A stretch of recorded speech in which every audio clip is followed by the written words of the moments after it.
नमस्कार दोस्तों, आप सभी का स्वागत है आपके अपने ही चैनल सुविचार विद रीना में।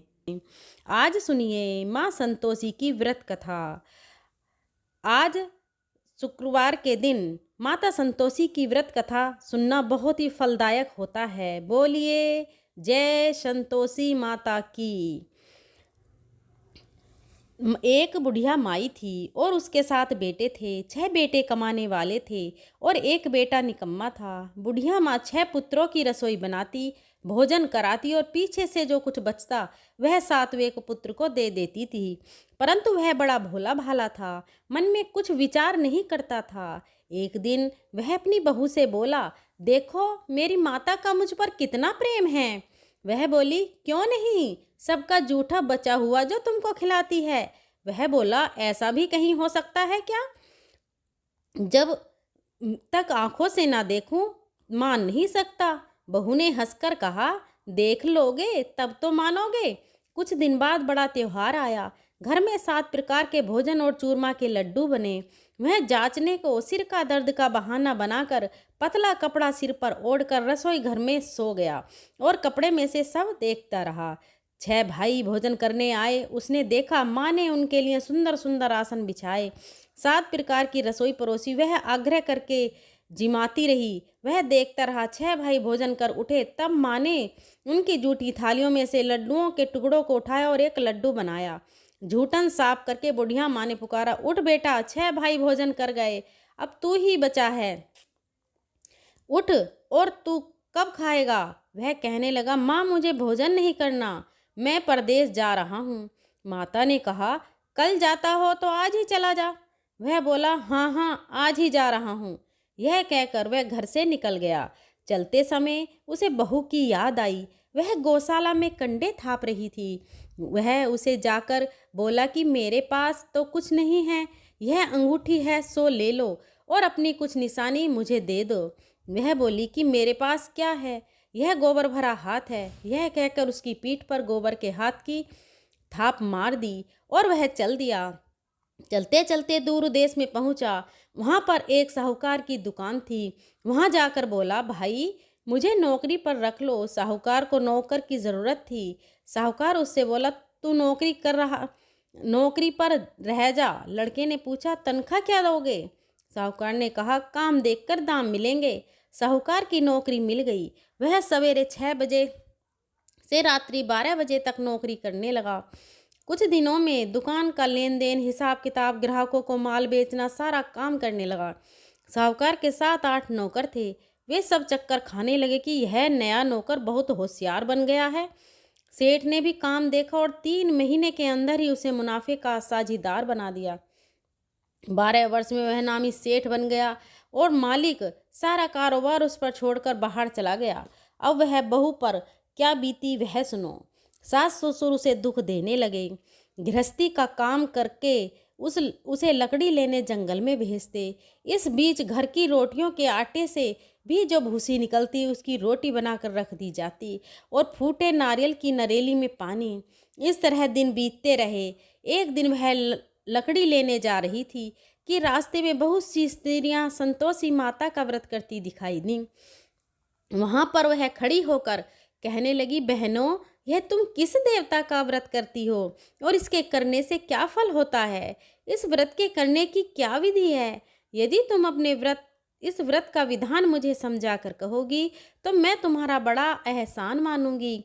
तब उनमें से एक स्त्री बोली, सुनो, यह संतोषी माता का व्रत है। इसके करने से निर्धनता दरिद्रता का नाश होता है, लक्ष्मी आती है, मन की चिंताएं दूर होती हैं, घर में सुख होने से मन को प्रसन्नता और शांति मिलती है, निपुत्र को पुत्र मिलता है, प्रीतम बाहर गया हो तो शीघ्र आता है, कुंवारी कन्या को मनपसंद वर मिलता है, राजद्वार में बहुत दिनों से मुकदमा चलता हो तो वह भी खत्म हो जाता है, कलह कलेश की निवृत्ति हो, सुख शांति हो, घर में धन जमा हो, पैसा जायदाद का लाभ हो और भी मन में जो कुछ कामना है वह सब इस संतोषी माता की कृपा से पूरी होती हैं। स्त्री कहने लगी, 1.25 आने का गुड़ चना लेना, इच्छा हो तो 5.25 आने का लेना, या 1.25 रुपये का भी सहूलियत के अनुसार ही लेना। बिना परेशानी श्रद्धा और प्रेम से जितना भी बन सके सवाया लेना। सवा पैसे से सवा आने तक तथा इससे भी ज़्यादा शक्ति और भक्ति के अनुसार ले लेना। हर शुक्रवार को निराहार रहकर कथा कहना और सुनना। इसके बीच क्रम टूटे नहीं, लगातार नियम पालन करते रहना। सुनने वाला कोई न मिले तो घी का दीपक जलाकर उसके आगे जल के पात्र को रखकर कथा कहना, परंतु नियम ना टूटे। जब तक कार्य सिद्ध न हो नियम पालन करना और कार्य सिद्ध हो जाने पर व्रत का उद्यापन करना। 3 मास में माता फल पूरा करती हैं। यदि किसी के खोटे ग्रह हों तो भी माता 1 वर्ष में अवश्य ही कार्य सिद्ध करती हैं। कार्य सिद्ध होने पर ही उद्यापन करना चाहिए, बीच में नहीं करना चाहिए। उद्यापन में 2.5 सेर आटे का खाजा तथा इसी अनुसार से खीर तथा चने का साग बनाना। 8 लड़कों को भोजन कराना। जहाँ तक मिले देवर जेठ भाई बंधु कुटुंब के लड़के लेना, न मिले तो रिश्तेदारों और पड़ोसियों के लड़के बुलाना। उन्हें भोजन कराकर यथाशक्ति दक्षिणा देना और माता का नियम पूरा करना। उस दिन घर में कोई खटाई नहीं बनाना। यह सुनकर बुढ़िया की बहू वहाँ से चल दी। रास्ते में लकड़ी के बोझ को बेच दिया और उन पैसों से गुड़ चना लेकर माता के व्रत की तैयारी करने लगी। आगे चली और सामने मंदिर है। यह सुनकर माता के मंदिर में जाकर माता के चरणों में लौटने लगी। इसके बाद वह माँ से विनती करने लगी कि हे माँ, मैं निपट मूर्ख हूँ, व्रत के नियम कुछ भी नहीं जानती हूँ, मैं बहुत दुखी हूँ। हे माता जगत जननी, मेरा दुख दूर कर, मैं आपकी शरण में हूँ। माता को दे आई। एक शुक्रवार बीता कि दूसरे शुक्रवार को ही इसके पति का पत्र आया और तीसरे को उसका भेजा हुआ पैसा भी आ पहुंचा। यह देखकर जेठानी मुंह सिकोड़ने लगी। इतने दिनों में इतना पैसा आया, इसमें क्या बढ़ाई है। लड़के ताने देने लगे कि काकी के पास अब तो पत्र आने लगे हैं, रुपया आने लगा है, अब तो काकी की खातिर बढ़ जाएगी, अब तो काकी बुलाने से भी नहीं बोलेगी। बेचारी सरलता से कहती, भैया पत्र आएगा, रुपया आएगा तो हम सबके लिए अच्छा है। ऐसा कहकर आंखों में आंसू भरकर संतोषी माता के मंदिर में आकर मातेश्वरी के चरण में गिरकर रोने लगी। माँ, मैंने तुमसे पैसा नहीं मांगा, मुझे पैसे से क्या काम है माँ, मुझे तो अपने सुहाग से काम है, मैं तो अपने स्वामी के दर्शन और सेवा मांगती हूँ। तब माता ने प्रसन्न होकर कहा, जा बेटी, तेरा स्वामी आएगा। यह सुनकर खुशी से वह बावली होकर घर जाकर काम करने लगी। अब संतोषी माँ विचार करने लगी, इस भोली पुत्री से मैंने कह तो दिया कि तेरा पति आएगा, पर आएगा कहाँ से, वह तो इसे स्वप्न में भी याद नहीं करता। इसे याद दिलाने तो मुझे ही जाना पड़ेगा। इस तरह माता उस बुढ़िया के बेटे के पास जाकर स्वप्न में प्रकट होकर कहने लगी, साहूकार के बेटे सोता है या जागता है। वह कहता है, माता सोता भी हूँ नहीं हूँ और जागता भी नहीं हूँ, वो मैं ही हूँ, कहो क्या आज्ञा है। माँ कहने लगी, तेरा घर बार है या नहीं। वह बोला, मेरा माँ सब कुछ है, माँ बाप हैं, भाई बहन हैं, बहू है, क्या कमी है। माँ बोली, पुत्र, तेरी घरवाली कष्ट उठा रही है, माँ बाप उसे दुख दे रहे हैं, वह तेरे लिए तरस रही है, तू उसकी सुध ले। वह बोला, हाँ माता, यह तो मुझे मालूम है, परंतु जाऊं कैसे, परदेश की बात है, लेन देन का कोई हिसाब नहीं, कोई जाने का रास्ता नजर नहीं आता, कैसे चला जाऊं। माँ कहने लगी, मेरी बात मान, सवेरे नहा धोकर संतोषी माता का नाम लेकर घी का दीपक जलाकर दंडवत कर दुकान पर जाकर बैठना। देखते देखते तेरा लेन देन चुक जाएगा, जमा माल बिक जाएगा, सांझ होते होते धन का ढेर लग जाएगा। अब तो वह सवेरे बहुत ही जल्दी उठकर मित्र बंधुओं से अपने सपने की बात कहता है। वे सब उसकी बात अनसुनी करके खिल्ली उड़ाने लगे। कहीं सपने भी सच होते हैं। एक बूढ़ा बोला, देख भाई, मेरी बात मान, इस तरह साच झूठ करने के बदले देवता ने जैसा ही कहा है वैसा ही करने में तेरा क्या जाता है। अब बूढ़े की बात मानकर वह नहा धोकर संतोषी माता को दंडवत कर घी का दीपक जलाकर दुकान पर जाकर बैठ जाता है। थोड़ी देर में वह क्या देखता है कि देने वाले रुपया लाने लगे और लेने वाले हिसाब लेने लगे और कोठे में भरे सामानों के खरीदार नगद रुपए में पैसा सौदा खरीदने लगे। शाम तक धन का ढेर लग गया। मन में माता का नाम लेकर प्रसन्न होकर घर जाने के वास्ते गहना कपड़ा सामान खरीदने लगा। यहाँ के काम से निपट कर घर को रवाना हुआ। उधर बहू बेचारी जंगल में लकड़ी लेने जाती है। लौटते वक्त माता जी के मंदिर पर विश्राम करती है। वह तो उसका रोज रुकने का स्थान ही था। दूर धूल उड़ती देखकर वह माता से पूछती है, हे माता, यह धूल कैसी उड़ रही है? माँ कहती है, हे पुत्री, तेरा पति आ रहा है। अब तू ऐसा कर, लकड़ियों के 3 बोझ बना ले। एक नदी के किनारे रख, दूसरे मेरे मंदिर पर और तीसरा अपने सिर पर रख। तेरे पति को लकड़ी का गट्ठा देकर मोह पैदा होगा। वह यहाँ रुकेगा, नाश्ता पानी बनाकर खा करके माँ से मिलने जाएगा। तू लकड़ी का बोझ उठाकर जाना और बीच चौक में गट्ठा डालकर 3 आवाजें जोर से लगाना, लो सासू जी, लकड़ियों का गट्ठा लो, भूसे की रोटी दो, नारियल के नरेली में पानी दो। आज कौन मेहमान आया है? माँ की यह बात सुनकर वह बहुत अच्छा माता जी कहकर प्रसन्न मन होकर लकड़ियों के 3 गट्ठे ले आई और एक माता के मंदिर पर रखा। इतने में ही वह मुसाफिर आ पहुंचा। सूखी लकड़ी देखकर उसकी इच्छा हुई कि अब यहीं निवास करे और भोजन बनाकर खाकर पीकर गांव जाए। इस प्रकार भोजन बनाकर विश्राम लेकर गांव को गया। उसी समय बहू सिर पर लकड़ी का गट्ठा लिए आती है। उसे आंगन में डालकर जोर से 3 आवाज देती है, लो सासू जी, लकड़ी का गट्ठा लो, भूसे की रोटी दो, नारियल के खोपड़े में पानी दो। आज कौन मेहमान आया है? यह सुनकर उनकी सास आए दिए हुए कष्टों को भुलाते हुए कहती है, बहू ऐसा क्यों कहती है? तेरा ही मालिक तो आया है। बैठ, मीठा भात खा, कपड़े गहने पहन। इतने में आवाज सुनकर उसका स्वामी बाहर आता है और अंगूठी देखकर व्याकुल हो जाता है। माँ से पूछता है, माँ यह कौन है? कहती है, बेटा यह तेरी बहू है। आज 12 वर्ष हो गए जब से गया है, तब से सारे गांव में जानवर की तरह भटकती फिरती है। काम काज घर का कुछ नहीं करती, 4 समय आकर खा जाती है। अब तुझे देखकर भूसे की रोटी और नारियल के खोपड़े में पानी मांगती है। वह लज्जित होकर बोला, ठीक है मन, मैंने इसे भी देखा है और तुम्हें भी। अब मुझे दूसरे घर की चाबी दो तो मैं उसमें रहूँगा। ठीक है बेटा, जैसी तेरी मर्जी। यह कहकर माँ ने चाबी का गुच्छा उसे दे दिया।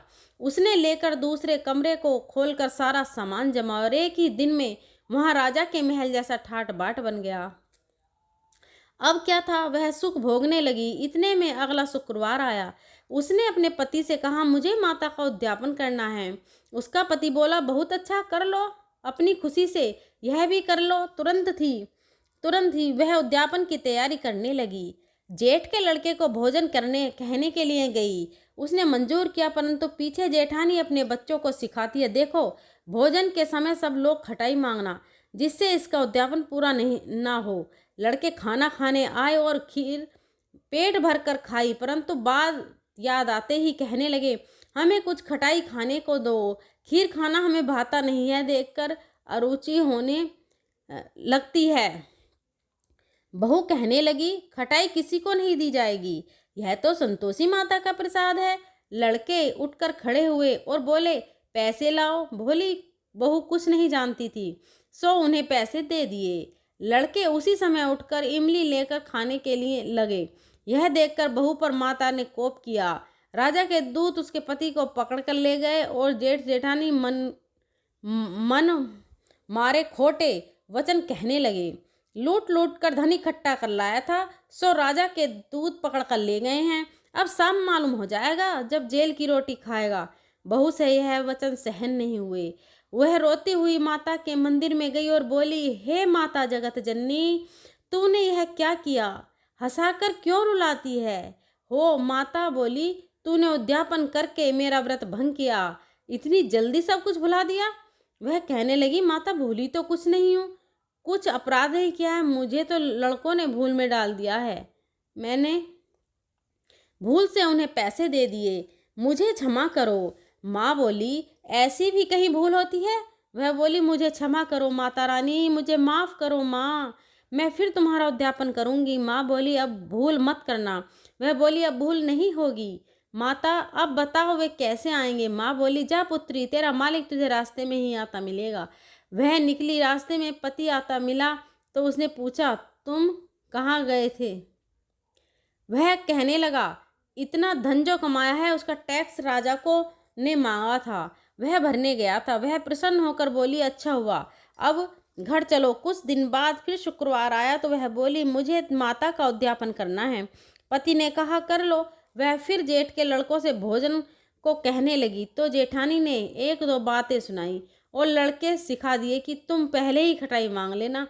लड़के कहने लगे कि हमें खीर खाना नहीं भाता, कुछ खटाई खाने को दो। तो बहू बोली, खटाई खाने को नहीं मिलेगी, खाना हो तो खाओ। यह कहकर ब्राह्मणों के लड़कों को भोजन कराने के लिए यथाशक्ति दक्षिणा बुलाकर लाई और उन्हें यथाशक्ति दक्षिणा की जगह एक एक फल उन्हें दिया। इससे संतोषी माता प्रसन्न हुई। माता की कृपा होते ही 9 मास उसको चंद्रमा के समान सुंदर पुत्र प्राप्त हुआ और वह पुत्र को लेकर प्रतिदिन माता जी के मंदिर को जाने लगी। माँ ने सोचा कि यह रोज आती है, आज क्यों न मैं ही इसके घर चलूं, इसका आसरा देखूं तो सही। यह विचार कर माता ने भयानक रूप बनाया, गुड़ और चने से सना मुख, ऊपर से सूंड के समान होठ, उस पर मक्खियां भिनभिना रही हैं। दहलीज पर पैर रखते ही उसकी सास चिल्लाई, देखो कोई चुड़ैल, कोई डाकिन चली आ रही है, लड़कों इसे भजाओ नहीं तो किसी को खा जाएगी। लड़के डरने लगे, चिल्लाकर खिड़की बंद करने लगे। बहू रोशन दान में से सब देख रही थी, प्रसन्नता से पगली होकर चिल्लाने लगी कि आज मेरी माता मेरे घर आई हैं। यह कहकर बच्चे को दूध पिलाने से हटाती है। इतने में सास का क्रोध फूट पड़ा। वह बोली कि इसे देखकर कैसे उतावली हुई है जो बच्चे को पटक दिया। इतने में माँ के प्रताप से जहाँ देखो वहाँ लड़के ही लड़के नजर आने लगे। बहू बोली, माँ जी, मैं जिनका व्रत करती हूँ यह वह संतोषी माता है। इतना कहकर झट से सारे घर के किवाड़ खोल दिए और सबने माता के चरण पकड़ लिए और विनती कर कहने लगे, हे माता, हम मूर्ख हैं, अज्ञानी हैं, तुम्हारे व्रत की विधि हम नहीं जानते। तुम्हारा व्रत भंग करके हमने बहुत बड़ा अपराध किया है। हे माता, बहू को जैसा फल दिया वैसा सबको देना। जो भी यह कथा पढ़े या सुनेगा उसकी सभी मनोरथ पूर्ण करना। प्रेम से बोलिए संतोषी माता की जय। माता अपने सेवक संतोषी अब करते हैं संतोषी माता की आरती। जय संतोषी माता मैया, जय संतोषी माता, अपने सेवक जन की सुख संपत्ति दाता। ओम जय संतोषी माता मैया, जय संतोषी माता मैया, जय संतोषी माता। सुंदर चीर सुनहरी माधर कियो हीरा पन्ना, दम के तन सिंगालीनो। जय संतोषी माता मैया, जय संतोषी माता मैया, जय संतोषी मात। गेरु लाल छटा छवि बदन कमल सोहे, मंद हस्त करुणामयी, मंद हस्त करुणामयी। त्रिभुवन जन मोहे मैया, त्रिभुवन जन मोहे। जय संतोषी माता। माता स्वर्ण सिंहासन बैठी, चबधुर प्यारे धूप दीप धरे। मधुमेवा भोग धरे न्यारे। जय संतोषी माता। माता गुण अरुचना परम प्रियतमा में संतोष कियो, संतोषी कहलाई भगतन वैभव दियो। ओम जय संतोषी माता मैया, जय संतोषी माता। माता शुक्रवार प्रिय मानत, आज दिवस सोही। ओम जय संतोषी माता। भक्त मंडली छाई कथा सुनत मोही, मैया कथा सुनत मोही। भक्त जय संतोषी माता, मैया जय संतोषी माता। संतोषी माता के मंदिर जगमग ज्योत जले, मंगल ध्वनि छाई विनय करे हैं हमें, बालक चरणन सिर आई। जय संतोषी माता। संतोषी माता भक्ति भाव भय पूजा स्वीकृत कीजे, जो मन बसे हमारी इच्छित फल दीजे। जय संतोषी माता। संतोषी माता दुख दारिद्र्य रोगी संकट मुक्त, बहुधन धान्य भरे सुख सौभाग्य दिए। संतोषी माता, मैया संतोषी माता। ध्यान धरो जिस जानन मन वांछित फल पायो, पूजा कथा श्रवण कर आनंद आयो। जय संतोषी माता, मैया जय संतोषी माता। माता शरण गहे की लज्जा रखियो जगदम्बे, संकट तू ही निवारे दयामयी अम्बे। ओम जय संतोषी माता। जो को संतोषी माता की आरती जो कोई नर गावे, रिद्धि सिद्धि सुख संपत्ति जी भर कर पावे। ओम जय संतोषी माता। प्रेम से बोलिए संतोषी माता की जय। लक्ष्मी मैया की जय। आपको आज की कथा पसंद आई हो तो वीडियो को लाइक करके हमारे चैनल सुविचार विद रीना को सब्सक्राइब करें और बेल आइकन को प्रेस ज़रूर करें ताकि आने वाली सभी वीडियो की नोटिफिकेशन आपको मिल सके। अगर मेरे बोलने में कोई गलती हुई हो तो क्षमा करें। मिलते हैं अगली वीडियो के साथ, तब तक के लिए धन्यवाद।